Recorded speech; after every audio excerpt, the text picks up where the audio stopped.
William Esteves BR. Caleja, se a guerra vai ser ou já é mundial, a chance de meterem o Brasil nessa resenha?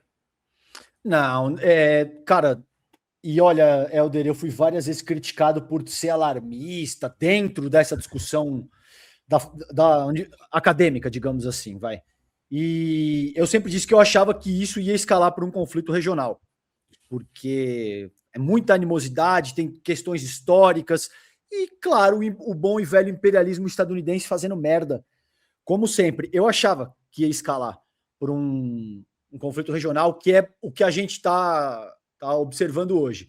Não acho que isso vai escalar por uma guerra planetária, um conflito dessa magnitude, mas a gente nunca sabe, Helder. O caralho dessas coisas é que são tantas variáveis e tão, digamos assim, facilmente alteráveis que pode dar merda. Então, pode ser. Eu não acho que isso vai envolver as grandes outras potências nucleares, mas vai seguramente causar uma corrida em termos de ogiva nuclear, todo mundo querendo botar mais para dentro, todo mundo cada vez mais fechado em termos de não querer aceitar inspeção externa. E é compreensível porque nos últimos 100 anos os Estados Unidos utilizaram esse verniz para mandar no mundo, digamos assim, entende? Então, fora que o Trump é muito imprevisível, né? Cravar qualquer coisa também pode depor contra a gente lá no futuro. Mas, né, a princípio, como o Calejão está dizendo aí, não é o que parece. Eu não acho que vai ter enfrentamento nesse momento, pelo menos, de artefatos nucleares. Isso começaria com artefatos nucleares táticos, tá? Porque é isso que essa reflexão propõe. Eu não acho que isso vai acontecer nesse momento. Isso dito, pode ser que daqui a 72 horas alguém use artefato tático nuclear pela primeira vez, seja na Ucrânia, seja em Gaza, seja no Irã e o caralho, e isso vai abrir a porta do inferno. Então, isso dito, você vê que... eu não sei, Helder. Realmente é a época mais perigosa. Você vê a frase, por exemplo, do Celso Amorim, que é seguramente o principal expoente da nossa linha diplomática. Ele disse, cara, a gente tem que se preparar para o pior, porque o barato está realmente louco. Essa última parte é a minha interpretação. Mas ele falou, a gente... Que pena que não foi o Celso Amorim que falou. O barato está deveras louco. Celso Amorim. Olha, Helder, tá faltando pouco para ele falar, vocês não sabem? Fudeu. O que mais vocês querem que eu avalie? Então, assim... The stuff is very crazy. Ele falando para a CNN. The stuff is very crazy, guys. Bicho, é o ponto alto em termos de risco, de tensão, de animosidade na sociedade internacional desde o fim da Segunda Guerra. Não é nem da crise dos mísseis de outubro e o caralho, isso aí já ficou para trás faz tempo. Então, tudo pode acontecer. Talvez a minha análise, Helder, passe por aquilo que eu quero que não aconteça nesse caso, que é um conflito de escala planetária envolvendo artefatos nucleares. Isso mudaria o planeta como a gente conhece. Não seria o fim do mundo, mas é imponderável o que poderia acontecer nesse sentido.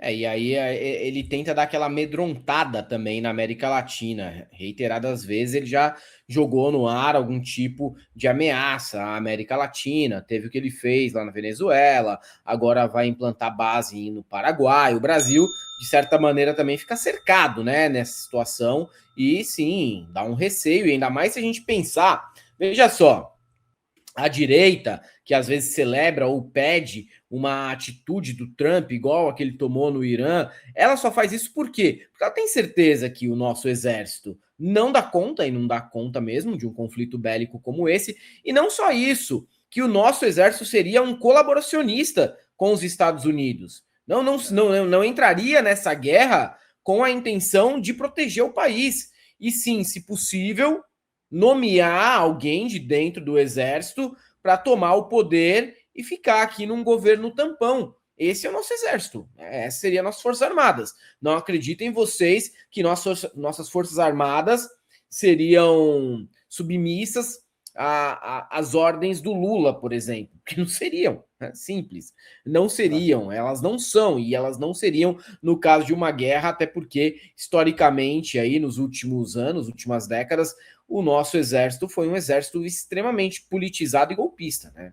E insubmisso, além de tudo, se achando no papel de quarto poder moderador. Eles acreditam mesmo que são quarto poder moderador, e verdade seja dita, durante o governo do Bolsonaro foram.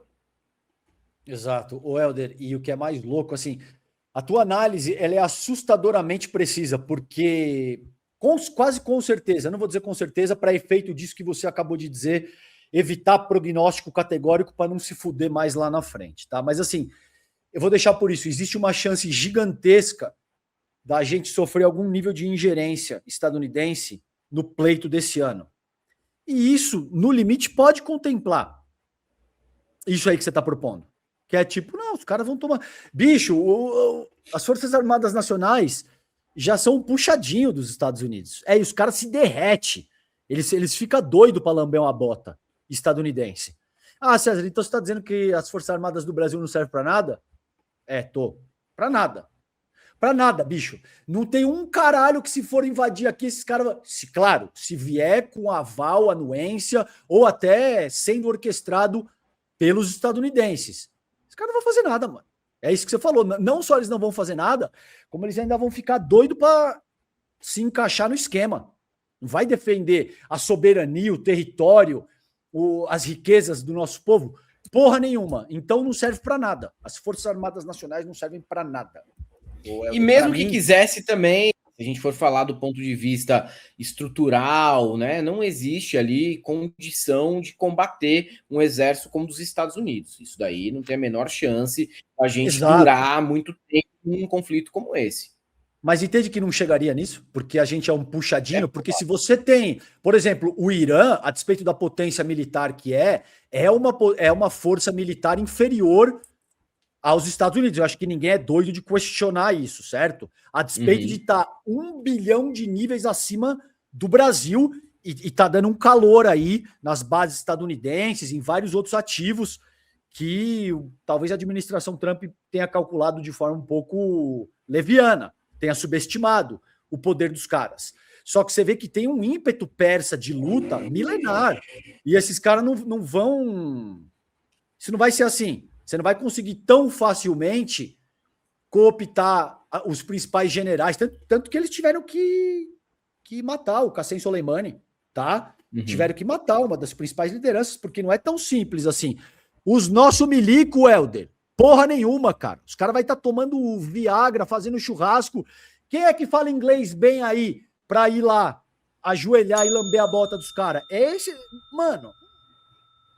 não serve para nada. É gastar dinheiro para ter um puxadinho estadunidense e a hora que eles decidirem que eles vão fazer, eles vão fazer. E vão tomar a Amazônia. Ou a gente repensa uma nova estrutura de forças armadas, um novo tipo de formação dos cadetes, uma nova mentalidade. O que tem aí não serve para nada. A gente depende de Starlink. Olha essa treta, Helder. A gente depende de Starlink para movimentar ativo militar brasileiro. Você vai fazer o quê? Vai ligar pro Elon Musk? Mas, porra, cara, é muito... E fora os ataques cibernéticos, né, que aconteceram no Irã, na Venezuela, deixaram Caracas sem luz quando quiseram invadir e pegar o Maduro. O roteiro do texto do vídeo que vai sair no domingo, ele é exatamente sobre isso. Ele é exatamente sobre isso daí. Qual é a nossa chance, né? Porque além de ter Starlink como internet nas Forças Armadas, o que nós usamos no serviço público brasileiro, no funcionalismo público brasileiro? Todos os itens usados são da Microsoft. Nós não temos nada nacional, né? Dentro dessa parte em que a gente precisaria aí de uma independência no caso de um conflito com os Estados Unidos. A gente é altamente dependente de tecnologia norte-americana. Microsoft, Starlink, entre outras coisas que a gente não produz, que a gente ficou para trás, né? Nessa corrida da parte da informática, da tecnologia, nos anos 70 e 80, nós ficamos bem para trás. Hoje somos altamente dependentes disso. Andarilho Rock, finalmente membrinho desse canal Michuruca, tomei vergonha, Calé, já tô no time do LCA fudido, boa recuperação, a minha foi boa. É o Joe Baita Livro, tá melhorando, mano? Já tá mais tranquilo hoje? Tá melhorando, graças a Deus. Andarilho, da hora, obrigado, um beijo para você. E vai funcionar, vai dar certo, Helder. Recebi seu livro aqui também, comecei a leitura já. Já tô ansioso pro Legal, dia 24 lá para a gente ter 24, mano. o debate. É isso Parabéns aí. também. Entreguei o texto do meu lá com a Ah, que Planeta. bom. Um beijo para Clarissa. Na quarta-feira, um pouquinho antes de começar a live com o Marco Bezzi, eu entreguei o meu texto. Também é muito gostoso, né, Helder? Terminar um livro. É É, muito gostoso. quando termina é muito bom, dá um alívio também, né? Que a gente fica naquela É, pressão, e um livro a gente sabe como começa, né? E como que ele vai terminar, o que vai acontecer durante a elaboração do livro, tem isso também, porque livros que lidam com o factual muitas vezes vão mudando pelo caminho. é. Mas que bom que você entregou e em breve deve estar na rua também.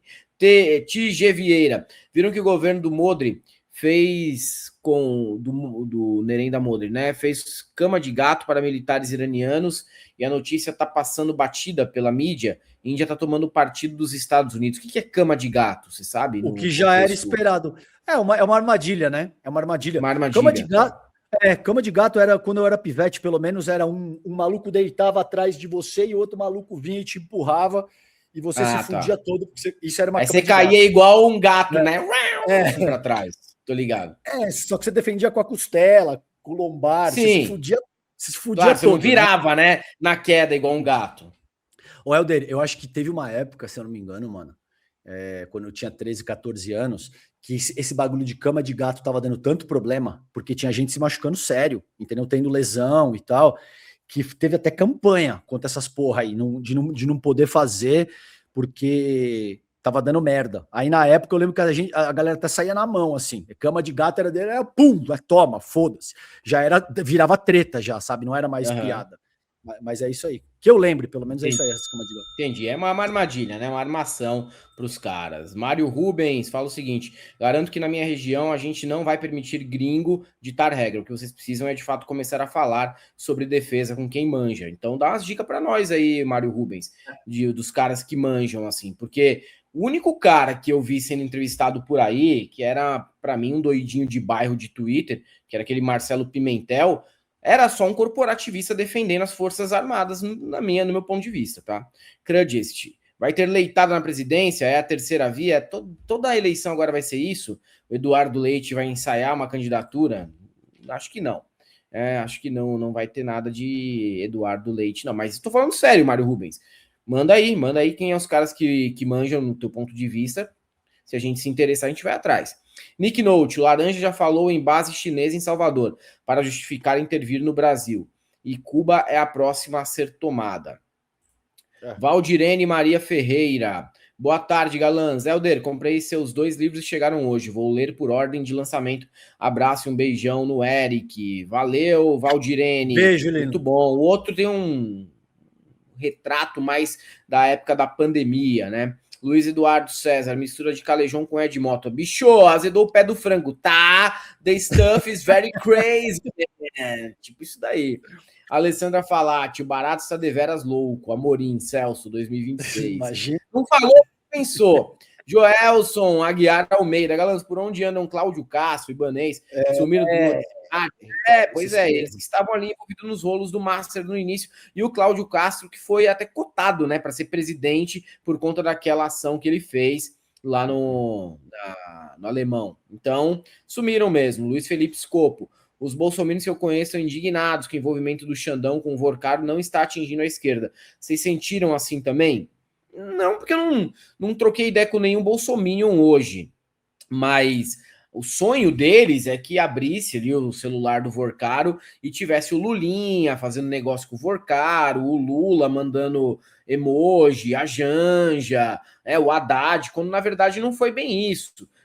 O Haddad negou encontro com ele, o Galípolo negou encontro com ele, e por outro lado, você pega os principais contatos dele, 90% de direita. Tinha lá o José Dirceu, não tem nenhuma conversa, mas tem ele entre os contatos, e o resto, cara, é só o povo da direita. E ele mandando mensagem pro os caras que tem a ver com o que ele queria, que era salvar o banco, né? Mandando mensagem para ministro do Judiciário para tentar salvar o banco dele.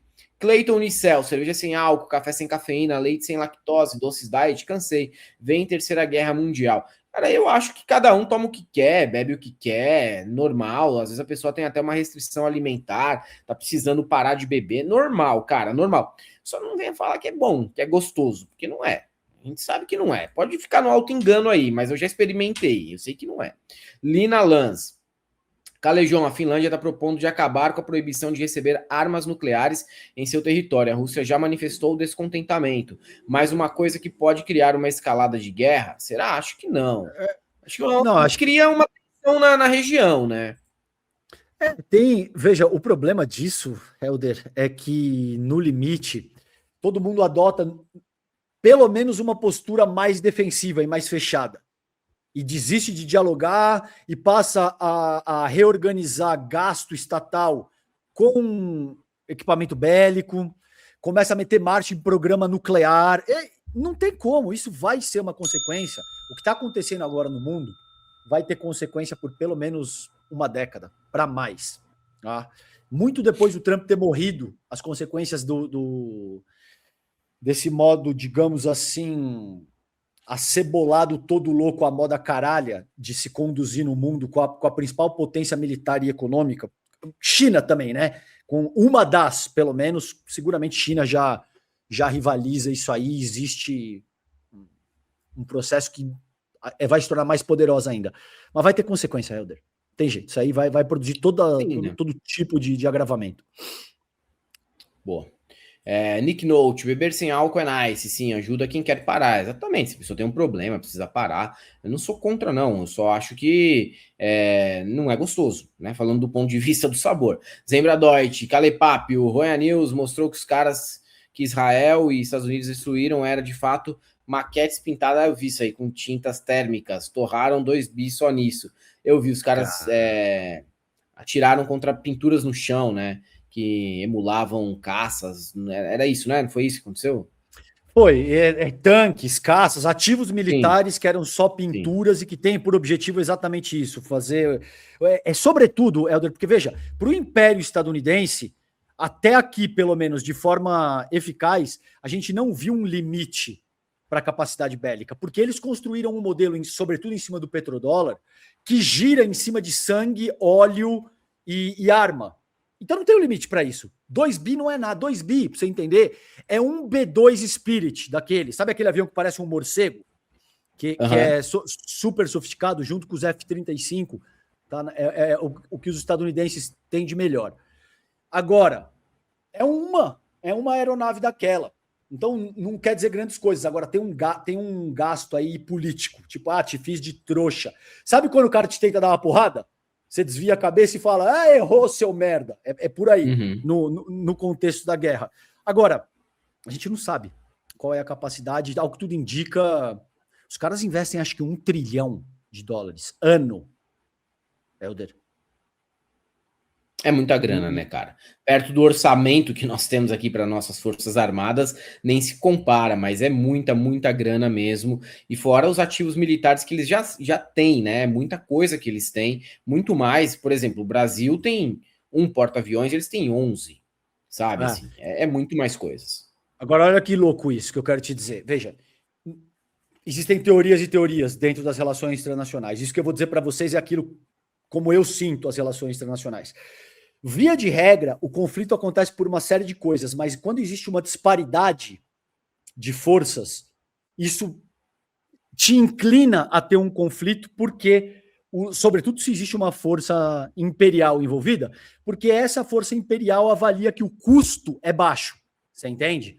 Eu vou lá, vou dar um tapa na sua cara, você é muito mais fraco e não vai ter muito o que você possa fazer. Quando você começa a entrar em pé de igualdade, todos os lados envolvidos com a contenda tendem a se tornar mais cautelosos. Então, veja, já existe uma forte especulação dos jatos de sexta geração, de míssil balístico hipersônico. Eu não sou especialista no assunto, mas já entrevistei vários E cada um tem a sua própria posição, mas parece que já existe um certo consenso de que China está em pé de igualdade, pelo menos, com os Estados Unidos.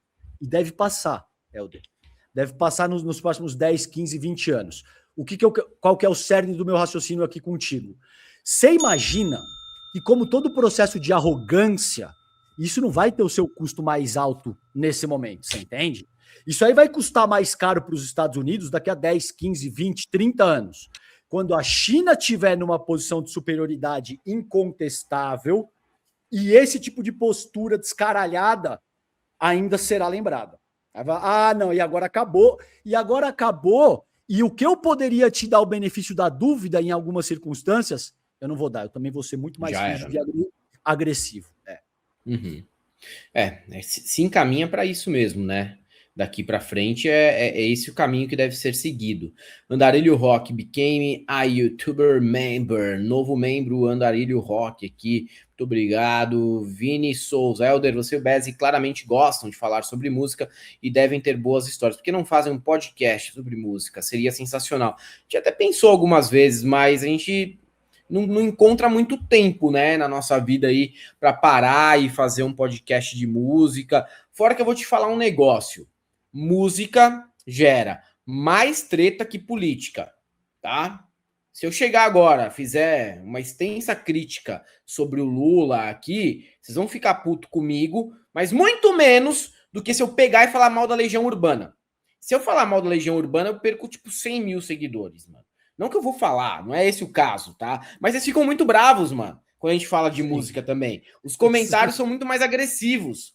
Então a gente prefere ficar mais em paz, sabe? Do que comprar umas tretas com um fã de música. O fã de música é muito mais sectário que o fã de política. Acredite você ou não. A pessoa se torna muito mais agressiva com uma crítica sobre a banda que ela gosta, a banda que ela ama desde a adolescência. Por quê? Porque aquilo faz parte de uma memória afetiva dela. Então, a partir do momento que você critica a banda que ela ama desde que tinha 15 anos, 20 anos, é como se você estivesse criticando a fase boa da vida dela. Sabe? Aquela fase mais da hora, que você via MTV, chegava em casa, pegava o skate, ia jogar 3 dentro, 3 fora no portão da vizinha, dava aquelas bicudas que o portão dava aquela tremida inteira e a véia gritava lá do fundo, ei, caralho! Sei o quê, entendeu? Você chupava geladinho sentado na calçada. Você tá afetando essa memória afetiva da pessoa. Então, a gente não quer muito entrar nessa seara, porque a gente já entrou algumas vezes e apanhou pra caralho aqui, e vocês ficaram muito bravos, muito bravos mesmo, tá? Caro galã e galô, vou te contar uma coisa que pode mudar completamente a forma como você vê sua rotina financeira. Uma oportunidade real de trabalhar no Brasil e fazer uma grana extra ganhando em dólar. E olha, não é nada mirabolante, é trabalho sério mesmo. Este print aqui do lado é do Iago, que topou experimentar. Nos primeiros 4 dias, depois de aplicar o método que o Clayson ensina, o Iago conseguiu fazer 87 dólares. Se a gente converter, dá uma média de R$ 463 em 4 dias. O Marcos levou mais adiante e fez quase 700 dólares, quase 4 mil reais em 2 semanas. Olha, eu sei que você já deve ter escutado um monte dessas promessas malucas por aí na internet. Mas aqui não. Você vai aprender de verdade a construir uma renda através da internet. Não é para te deixar milionário, mas para te dar uma força com as contas básicas do mês. E pode ficar bem tranquilo que você não vai jogar tigrinho, não vai ser enganado, nem enganar ninguém para ganhar esse dinheiro. Mas Bezzi, eu vou repetir o mesmo resultado do Iago logo de cara? Talvez não. Pode ser que demore uns dias para você pegar o jeito da coisa, ou fazer como o Marcos fez em 2 semanas. Mas, aplicando tudo certinho, você chega lá. Só que para entender como funciona direito tudo isso, você precisa assistir as 3 aulas gratuitas. Porque não é mágica, é trabalho mesmo, mas com total liberdade de horário e lugar. Se você acredita que essa oportunidade pode te ajudar a ter uma renda extra nas suas horas livres e que faça a diferença, clica no link que está na descrição desse vídeo e fala com o Clayson no WhatsApp. Lá ele vai te mandar as 3 aulas e você pode decidir depois se segue com o método ou não. É de graça e já te mostra uma forma real de renda extra.